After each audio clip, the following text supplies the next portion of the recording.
Nadia, Nazrul, Darshin dan Amirul akan membuat perbincangan mengenai tajuk pengaruh sistem pentadbiran Inggeris di Tanah Melayu. Okey. Pada pertengahan 1946, Tanah Melayu telah diperintah oleh British selama hampir 2 tahun. British dalam jangka masa pendek tidak lagi secara automatik mendapat penghormatan oleh penduduk Tanah Melayu. Ini kerana masyarakat Melayu pada awalnya telah menguasai ekonomi dan sosiopolitik tempatan, sehinggakan masyarakat Melayu mendapat saingan sengit daripada penjajahan Inggeris.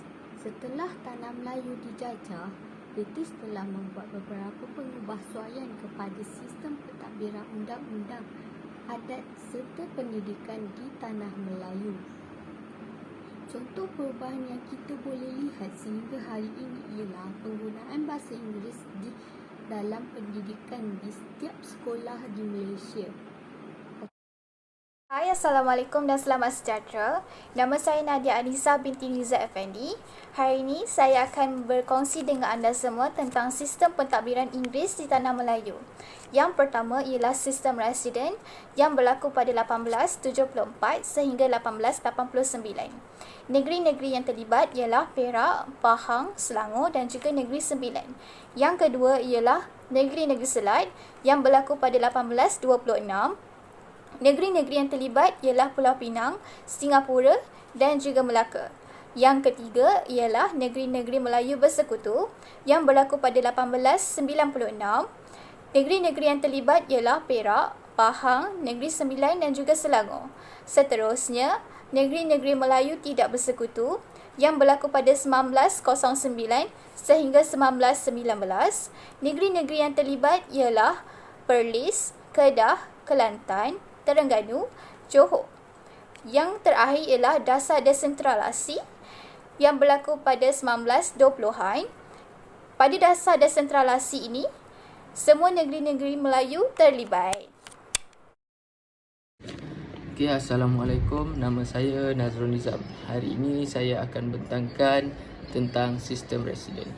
Sistem residen diperkenalkan di Perak pada tahun 1874 selepas Perjanjian Pangkor pada 20 Januari 1874. Sistem ini kemudian diperluaskan di Selangor dan Sungai Ujong pada tahun 1875, di Pahang pada tahun 1888. Sistem residen merupakan satu sistem pemerintahan secara tidak langsung kerajaan British di Tanah Melayu. Selain itu, residen ialah seorang pegawai British yang dilantik sebagai penasihat sultan dalam semua perkara kecuali yang berkaitan dengan agama Islam dan istiadat Melayu.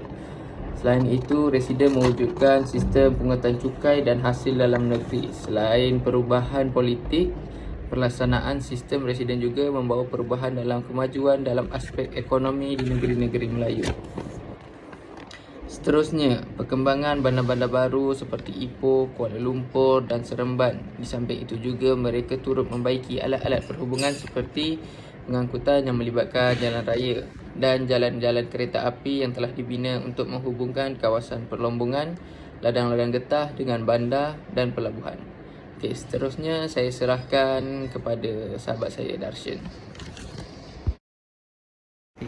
Selamat sejahtera, nama saya Darshan. Saya dari kelas DK1A. Tajuk hari ini adalah sistem residen. Faktor-faktor sistem residen. First adalah krisis kewangan Pahang. Kedua adalah perkongsian perkhidmatan pakar. Third adalah faktor keselamatan. Fifth adalah sistem perhubungan. Dan juga nama-nama penasihat adalah J.W.W. Birch, iaitu sistem penasihat Perak. Penasihat Perak sebagai sistem penasihat pembesar kecuali ahli ehwal agama Islam. Kedua adalah J.D. Birch Davidson, residen Selangor pada tahun 1877. Terakhir adalah J.P. Roger, residen Pahang, dianggap sebagai negeri naungan British. Sekian, terima kasih. Assalamualaikum dan selamat sejahtera. Nama saya Muhammad Amirul bin Hasmizah. Seterusnya, negeri-negeri yang terlibat ialah negeri-negeri Selat. Ditubuhkan pada 1826. Merangkumi negeri Pulau Pinang, Melaka dan Singapura. Diketuai oleh Gubernur Robert Fullerton dilantik sebagai residen pertama. Seterusnya, negeri-negeri Melayu Bersekutu menubuhkan NNMB Melayu Perjanjian Persekutuan 1896. Pentadbiran NNMB diketuai oleh Residen Jeneral. Residen Jeneral pertama Frank Swettenham. Pusat pentadbiran terletak di Kuala Lumpur.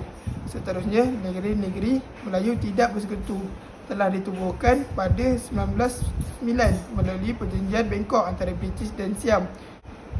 Selain itu, negeri-negeri Melayu Tidak Bersekutu telah ditubuhkan pada 1909 melalui Perjanjian Bangkok antara British dan Siam.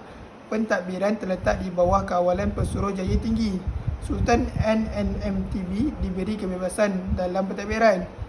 Seterusnya, dasar desentralasi diperkenalkan oleh Pesuruhjaya Tinggi British di Tanah Melayu. Faktor-faktornya ialah Sultan NNMB tidak berpuas hati dengan pemusatan kuasa pentadbiran, mengurangkan pembelajaran pentadbiran. Terima kasih.